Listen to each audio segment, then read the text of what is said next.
Hi friends, ఈరోజు క్లాస్లో పౌంచోని ఎలా కట్ చేయాలి, స్టిచ్ చేయాలి అనేది చూద్దాము. ఇది వచ్చేసి ఇప్పుడు నేనైతే కనుక ఫ్రీ సైజ్ని కట్ చేసి స్టిచ్ చేస్తున్నాను. ఒకవేళ మీరు చిన్న సైజ్ అయితే కనుక, అంటే దాదాపు 10-11 సంవత్సరాల పిల్లలకి అలా అయితే కనుక నెక్ లెంత్ని, షోల్డర్ లెంత్ని కొంచెం అడ్జస్ట్ చేసుకోండి, సరిపోతుంది. దాదాపుగా పౌంచో వచ్చేసి చాలా సింపుల్గానే ఉంటుంది, కటింగ్ కానీ స్టిచ్చింగ్ కానీ. పెద్దవాళ్ళది ఒక సైజ్ చూసాము అంటే ఏ సైజ్నైనా సరే సింపుల్గానే కట్ చేసుకోవచ్చు. ఓకేనా? ఈరోజు మన ఈ పౌంచోని స్టార్ట్ చేయబోయే ముందుగా మన ఈ వీడియో ఫస్ట్ టైం చూస్తుంటే మన ముద్ర వీడియోస్ ఛానల్ని సబ్స్క్రైబ్ చేయండి. పక్కనే ఉన్న బెల్ బటన్ని ఆన్లో పెట్టేసుకోండి. కొత్తగా ఎప్పుడు వీడియోస్ అప్లోడ్ చేసినా ముందుగా నోటిఫికేషన్ వస్తుంది. వీడియో నచ్చితే లైక్ చేయండి, అలానే షేర్ చేయండి. ఇప్పుడు మనం పౌంచోని చాలా సింపుల్గా ఎలా కట్ చేయాలి, స్టిచ్ చేయాలి అనేది చూసేద్దాం. ఇప్పుడు మనకి ఈ పౌంచోని కట్ చేయడానికి ఇప్పుడు నేనైతే కనుక మీటర్ క్లాత్ని తీసుకున్నాను. దాదాపు చిన్న పిల్లలకైతే కనుక 80 సెంటీమీటర్ల క్లాత్ తీసుకుంటే సరిపోతుంది. తీసుకున్న ఈ మీటర్ క్లాత్ని ఫస్ట్ వచ్చేసి ఈ రెండు ఎడ్జెస్ కలిపి ఇలా ఫోల్డ్ చేసేసుకోవాలి, డబల్ ఫోల్డ్. ఇలా డబల్ ఫోల్డ్ చేసుకున్న తర్వాత మరలా ఈ రెండో వైపు నుంచి ఇలా ఫోల్డ్ చేసుకోవాలి. అంటే ఇలా మొత్తం క్లాత్ని తీసుకున్న ఈ మీటర్ క్లాత్ని 4 మడతలు వచ్చేలా ఫోల్డ్ చేసుకోవాలి. ఇలా 4 మడతలు వచ్చేలా ఫోల్డ్ చేసుకుంటే ఒకవైపున 2 ఫోల్డింగ్స్ వస్తుంది, ఈ రెండో వైపున వచ్చేసి మొత్తం 4 మడతలు వస్తుంది. ఈ 2 ఫోల్డింగ్స్ ఇలా విడివిడిగా వస్తుంది కదా, ఈ 2 ఫోల్డింగ్స్ ఇలా విడివిడిగా వచ్చే ఈ క్లాత్ వచ్చేసి మన వైపుకు వచ్చేలా పెట్టుకోవాలి. ఇలా క్లాత్ ఫోల్డింగ్ని పెట్టుకున్న తర్వాత ఇప్పుడు మనం కట్ చేసుకుందాం. ఇప్పుడు మనం కటింగ్ ప్రాసెస్ చూసేద్దాము. ఈ పౌంచోకి వచ్చేసి దాదాపుగా మనం బోట్ నెక్ స్టైల్లో కొలతల్ని తీసుకుంటాము. దానికి తగ్గట్టుగా ఇప్పుడు నెక్ లెంత్ దాదాపుగా మనకి ఫ్రీ సైజ్ కాబట్టి తీసుకుంటుంది. ఏ సైజ్ వరకైనా ఇక చూసుకునే అవసరం లేకుండా ఈ ఫోల్డింగ్ దగ్గర నుంచి ఇలా స్ట్రైట్గా 4 ఇంచుల దగ్గర ఒక మార్కింగ్ చేసేసుకోవాలి. ఇది వచ్చేసి మనకి నెక్ లెంత్కి వస్తుంది. ఈ పై వైపు నుండి పెట్టిన 4 ఇంచులు. ఇలా 4 ఇంచులు పెట్టుకున్న తర్వాత ఇక్కడి నుండి పౌంచో పొడవు కోసం, అంటే ఇక్కడి నుండి మనకి ఈ పొడవు వచ్చేసి 12 ఇంచులు మార్కింగ్ చేసేసుకోవాలి. 12 ఇంచులు మార్కింగ్ చేసేసుకున్నామంటే ఇక్కడ నుండి షోల్డర్ అలానే మనకి దాదాపు ఎల్బో హ్యాండ్ అంత పొడవు వస్తుంది పౌంచో కోసం. ఈ 4 ఇంచుల మార్కింగ్ దగ్గర నుండి 12 ఇంచులు పెట్టేసుకోవాలి. అలానే ఈ పైవైపు నుండి నెక్ డౌన్ కోసం మన చాయిస్, మనకు కొంచెం ఎక్కువ తక్కువ కావాలి అనుకుంటే అడ్జస్ట్ చేసుకోవచ్చు. ఈ నెక్ డౌన్ వచ్చేసి 3.5 లేదంటే 4 ఇంచులు పెట్టుకోవచ్చు. ఇప్పుడు నేనైతే 4 ఇంచులు తీస్తున్నాను నెక్ డౌన్ కోసం. ఇలా 4 ఇంచులు మార్కింగ్ పెట్టిన తర్వాత ఆల్రెడీ ఇక్కడ నెక్ లెంత్ కోసం మార్కింగ్ పెట్టాం కదా 4 ఇంచులు. ఈ మార్కింగ్ని ఇలా స్ట్రైట్గా, ఈ మార్కింగ్ని ఇలా స్ట్రైట్గా తీసుకొని ఇప్పుడు మనం ఈ బోట్ నెక్ షేప్లో ఇలా రౌండ్ చేసేసుకోవాలి. ఇలా మార్కింగ్ చేసుకున్న తర్వాత ఇప్పుడు పౌంచో హైట్ ఈ స్టార్టింగ్ దగ్గర నుండి ఉంటే ఈ షోల్డర్ దగ్గర నుండి 14 ఇంచుల వరకు మార్కింగ్ చేసేసుకోవాలి. 14 ఇంచులు ప్లస్ ఈ చివరి వైపున మనం జిగ్జాగ్ చేసి కుట్టడం కోసం ఒక 1 ఇంచ్ ఎక్స్ట్రా కలుపుకొని 15 ఇంచుల దగ్గర మార్కింగ్ చేసేసుకోవాలి. ఇలా మార్కింగ్ చేసుకున్న తర్వాత 15 ఇంచుల దగ్గర ఈ మార్కింగ్ దగ్గర నుండి స్ట్రైట్గా ఒక లైన్ని డ్రా చేసుకోవాలి.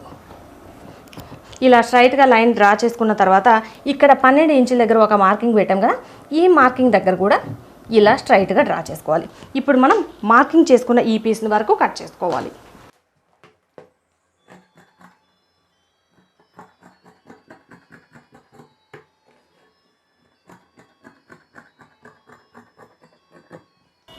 ఇది వచ్చేసి నేను ఇలా కర్చీఫ్ మోడల్లో కట్ చేశాను.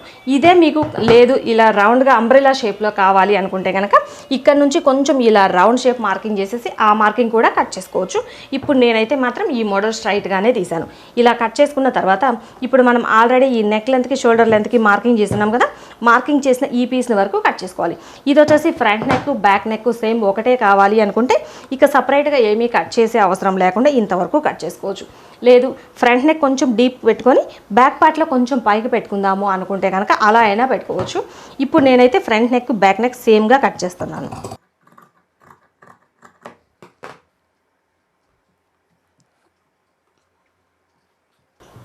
ఇలా కట్ చేసుకున్న తర్వాత ఇప్పుడు మనకి ఈ ఫోల్డింగ్ పార్ట్ ఉంది కదా, ఈ ఫోల్డింగ్ పార్ట్ వచ్చేసి మనకి షోల్డర్ వైపున వస్తుంది.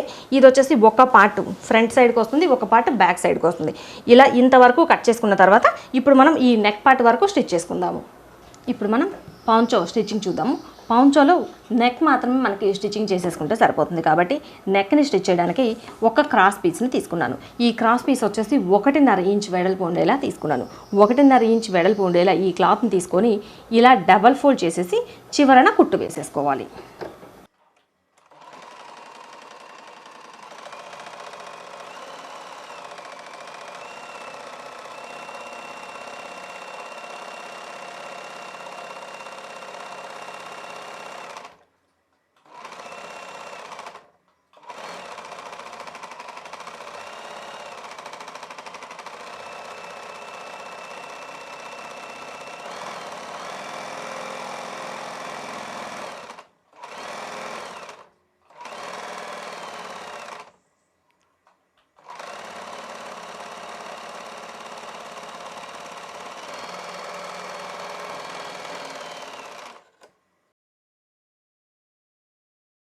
ఇలా డబుల్ ఫోల్డ్ చేసి కుట్టు వేసుకున్న తర్వాత ఇప్పుడు మనం ఆల్రెడీ కట్ చేసి పెట్టుకున్న ఈ పౌంచోని తీసుకోవాలి. ఈ పౌంచోలో మనకి షోల్డర్ జాయింట్ దగ్గర ఫ్రంట్ పార్ట్ బ్యాక్ పార్ట్ ఇలా ఫోల్డింగ్ ఉంది కదా, ఈ ఫోల్డింగ్ దగ్గర అదే క్లాత్ అయితే కనుక షోల్డర్ దగ్గర రెండు వైపులా ఒక చిన్న టక్స్ పెట్టేసుకున్నాము అంటే మనకి క్లియర్గా తెలుస్తుంది. ఇది ఇలా నెట్ క్లాత్ కాబట్టి మనం టక్స్ పెట్టినా తెలియదు. కాబట్టి ఇక్కడ ఈ షోల్డర్ ఈ ఫోల్డింగ్ దగ్గర గీస్ ముక్కుతో చిన్న మార్కింగ్ పెట్టేసుకున్నాము అంటే మనకి ఈ మార్కింగ్ క్లియర్గా తెలుస్తుంది. ఈ మార్కింగ్ దగ్గర నుండి ఈ ఎక్స్ట్రా పీస్ని జాయింట్ చేసుకోవాలి. పాంచోకి పై వైపున ఈ ఎక్స్ట్రా పీస్ని పెట్టేసి జాయింట్ చేసుకోవాలి.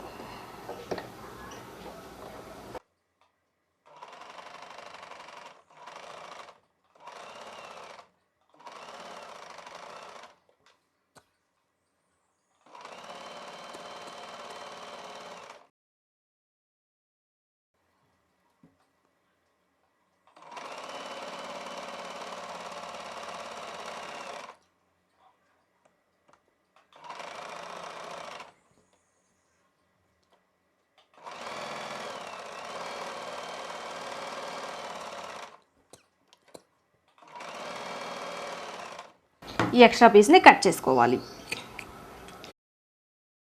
ఎక్స్ట్రా పీస్ని కట్ చేసిన తర్వాత ఈ రెండు చివర ఎడ్జెస్ ఇలా బయట వైపుకి అంచు కనిపించకుండా ఇలా ఫోల్డ్ చేసుకొని ఇక్కడి వరకు కుట్టేసి కుట్టు తీసేసుకోవాలి. ఇలా ఫస్ట్ ఈ పై వైపున కుట్టుకున్న తర్వాత ఇప్పుడు ఈ ఎక్స్ట్రా జాయింట్ చేసిన పీస్ని ఇలా పై వైపునకు తీసుకొని పైన ఇంకొక కుట్టు వేసుకోవాలి. ఎక్స్ట్రా జాయింట్ చేసిన పీస్ పై వైపున మాత్రమే కుట్టు వేసుకోవాలి.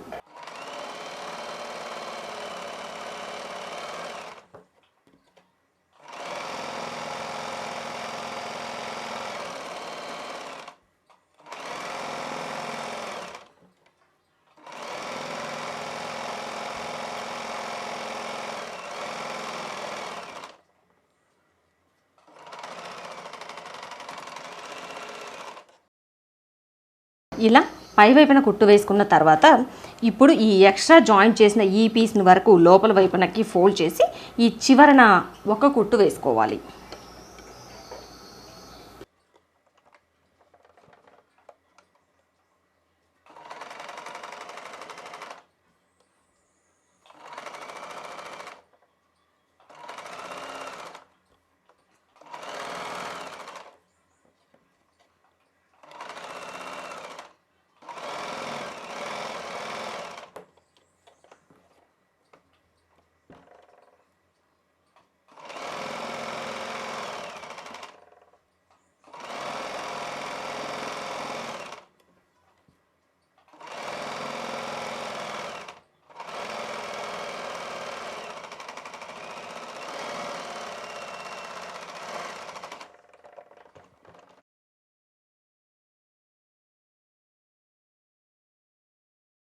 ఇప్పుడు మనకి ఈ నెక్ పార్ట్ దగ్గర వరకు స్టిచ్చింగ్ చేయడం కంప్లీట్ అయిపోయింది. ఇలా నెక్ వరకు స్టిచ్చింగ్ చేసుకున్న తర్వాత ఈ చివరన చుట్టూ అంచు ఉంది కదా, ఈ అంచు వచ్చేసి ఫోల్డ్ చేసి కుట్టుకోవచ్చు, లేదంటే జిగ్జాగ్ చేసుకోవచ్చు, మన చాయిస్. ఈ చివరన ఎడ్జ్ వచ్చేసి మన చాయిస్, ఫోల్డ్ చేసి కుట్టుకున్నా పర్వాలేదు, లేదంటే జిగ్జాగ్ చేసుకున్నా పర్వాలేదు. ఇప్పుడు నేనైతే ఈ పీస్ని జిగ్జాగ్ చేస్తున్నాను.